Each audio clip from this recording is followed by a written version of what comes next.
فرمایا جب کوئی بوڑھا گناہگار میرے در پہ سوالی بن کے آتا ہے، جس نے ساری زندگی بغاوت میں گزاری، جس کے نامہ اعمال میں ایک بھی سجدہ نہیں، ساری زندگی تکبر میں گزار دی، جوانی کا نشہ تھا، شباب کی مستی تھی، دولت کی ترنگ تھی، برادری اور لیڈری کا غرور تھا، رگوں میں گرم گرم خون دوڑتا تھا، حالات موجود تھے، اولاد جوان تھی، سوسائٹی اور معاشرے میں سٹیٹس تھا، ایک سٹینڈرڈ تھا، مقام تھا، کبھی بھی اللہ کے حضور سجدہ ریز نہیں ہوا، لیکن اب زندگی کی شام ہو گئی، آنکھوں سے بینائی چلی گئی، کانوں سے سنوائی چلی گئی، زبان سے گویائی چلی گئی، دماغ شل ہو گیا، کمر جھک گئی، ہاتھ لرزنے لگے، پاؤں کانپنے لگے، لوگوں نے بھی نظریں پھیر لی، اولاد بھی پرواز کر گئی، جیب بھی خالی ہو گئی، اب رات کی تنہائی میں مایوسی کے عالم میں ساری دنیا سے کٹ کر یہ بوڑھا گناہگار رب العالمین کی بارگاہ میں آیا ہے،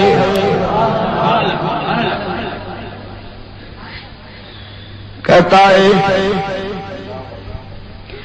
تنگ دستی کے جو عالم میں گھبراتا ہوں،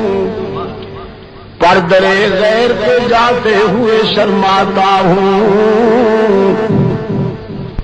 ہاتھ پھیلانے میں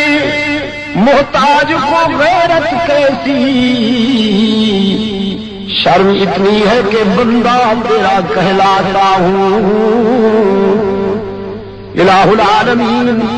اس قابل تو نہیں ہوں کہ تیرے سامنے ہاتھ پھیلاؤں،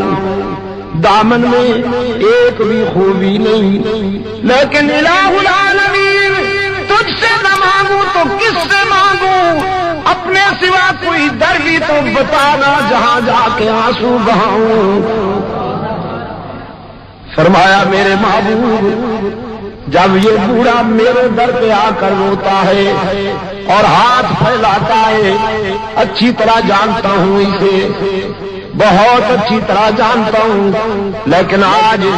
اسے مایوس واپس کر دوں، آج اسے خالی ہاتھ لوٹا دوں، میری رحمت گوارا نہیں کرتی، مجھے اس کے سفید بالوں سے حیا آ جاتی ہے۔ کوئی بگڑا ہوا نافرمان بیٹا سالہ سال کے بعد جب گھر لوٹ آئے، جدائی کا مارا ہوا باپ اپنے نافرمان بیٹے پر اتنا جلدی راضی نہیں ہوتا جتنا رب العالمین اپنے گناہگار بندے پہ جلدی راضی ہو جاتا ہے۔ الرحمن الرحیم،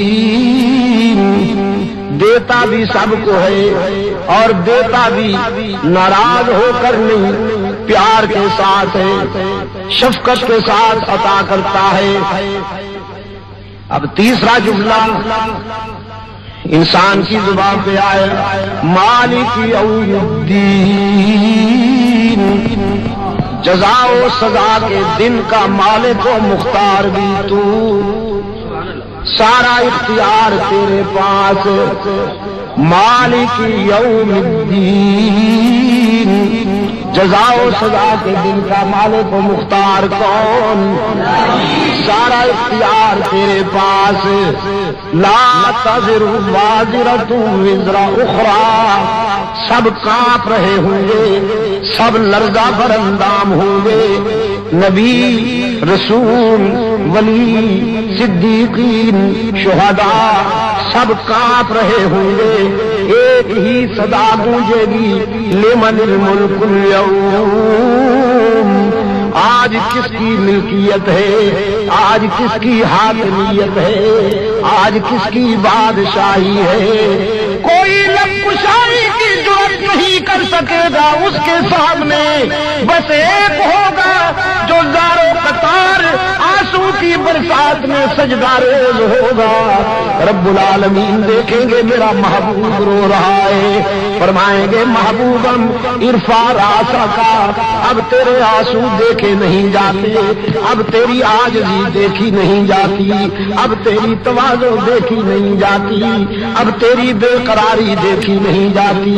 روتا کیوں ہے میرے محبوب؟ تو انبیاء کا امام ہے، تو رسولوں کا مقتدا ہے، تو صدیقین کا مقتدا ہے، تو شہداء کا مقتدا ہے۔ روتا کیوں ہے میرے محبوب؟ رحمت للعالمین فرمائیں گے میرے معبود روتا اس لیے ہوں کہ میرے نام لینے والے جہنم میں جا رہے ہیں، میرے نام لیوا جہنم میں جا رہے ہیں، ان کی زبان پہ میری نسبت ہے، میرا نام ہے، میں کیسے گوارا کر لوں کہ انہیں جہنم میں جانے دوں اور خوش رہوں۔ رب العالمین فرمائیں گے ارفع راسک، میرے محبوب سر اٹھاؤ، سل تو ہوتا پھر مانگو نا، تجھ سے بہتر مانگنے والا کوئی نہیں، مجھ سے بہتر دینے والا کوئی نہیں۔ تو مانگتا جا میں دیتا جاؤں گا،